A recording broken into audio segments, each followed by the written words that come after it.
Hey again, everybody. It's Thursday in the U.S., end of month.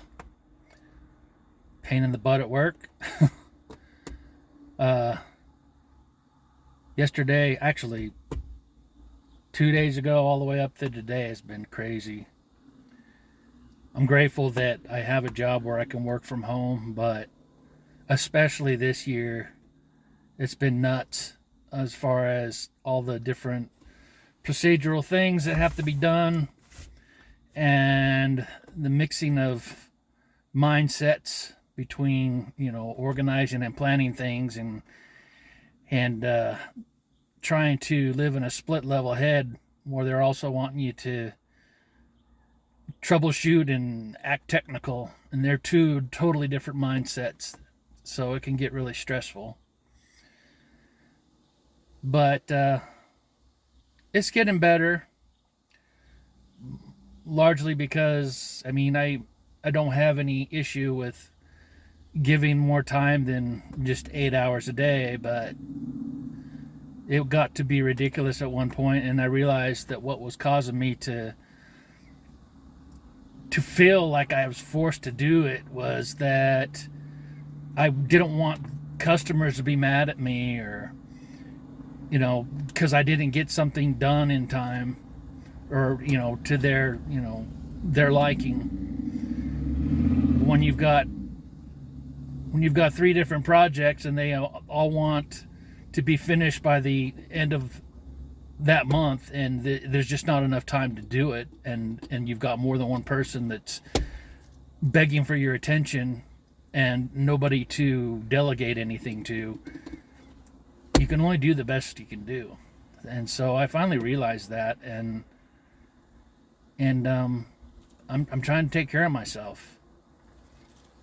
And I think that's a new mindset, because I don't like being in a confrontational or unpleasant situation with customers or anybody really, but you have to take care of yourself, and sometimes that means setting boundaries and having to learn how to do it kindly without being defensive, which it's kind of tough. So I'm not sure what I'm going to talk about. Mostly right now I'm just trying to get more comfortable with being seen, with trying to be conversational. What's kind of funny is that I'm really awkward when it comes to having some kind of trying to have a structured conversation or explain something when I'm not, like in a casual atmosphere or something like that. But I could turn around and I could write this out and read it to you, and it would be like someone totally different. So, I don't know what to make of that. It just would be strange for me to do that and then just sit there and read what I wrote. So I'm just trying to get used to talking, being seen. Kind of looking forward tonight, because I didn't realize that Tuesday had come and gone, and another episode of The Secrets of Skinwalker Ranch. So that's waiting for me, recorded. And it looks like AJ from the Y-Files has put another one out that looks interesting. And let's see, the Galactic Federation of Light has a couple videos out there that look interesting.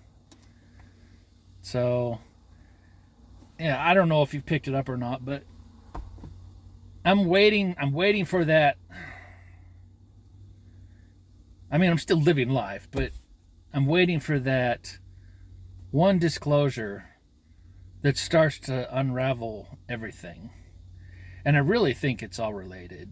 I think that if they were to disclose what happened to JFK, it would end up unraveling what's going on with the UAP disclosure, with the deep state, with the military industrial complex.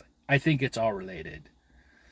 So it's going to be interesting when it does happen. And I feel like it's close, but it gets so annoying, feeling like you're being strung along. Oh, just a little bit longer. Be a little patient. Okay. And then I had a comment on one of my videos. Someone was asking me whether I had a job or if I had any hobbies. And of course I do. I mean, I've got a job and I have hobbies. They're just not what probably some people would consider or think about as what a definition of a hobby would be. They're kind of off the beaten path. So, but the thing is that ever since October 13th last year, when I had my spiritual awakening or realized that I had been spiritually awakening, it's hard to explain that, but, without any leading questions about it, I see all over the place that people are in the same boat as me. And that is just, you lose interest in like the mundane things, the day-to-day, the adulting bullshit. I mean, you've got to do it. You got to take care of things, and I've got people that depend on me. But at the same time, I'm like, well, hell, this is life. Let's live it. Let's try to find ways to play, to enjoy ourselves. So that's another reason why month end annoys me so much, is because you're given so much that you feel like you don't have time to do the things that might light you up. So, yeah. But yeah, I'm looking forward to stuff. But at least now it's starting to get to where, along with all of the workload that I'm trying to shuffle through, I've also got a lot of things that I'm looking forward to do that I enjoy. And you might hear in the spiritual community that it seems like time has sped up. And I'm telling you, it feels like it has to me. Where, I say that I have less interest in the day-to-day, mundane, big boy adulting things, it also seems like it goes by really fast. So that's kind of a double-edged sword, because you get through the workday faster, but the time that you have to enjoy things just seems to go like in a flash. And then on top of that, if you're feeling all run down and feeling like you need to rest, and you're trying to take care of yourself, that rest that you take is cutting into that time that you could be enjoying yourself doing things. So it's a real tough balance sometimes. But I don't know. Anything else I want to talk about? Nah, I think that's good. Take care. Be well.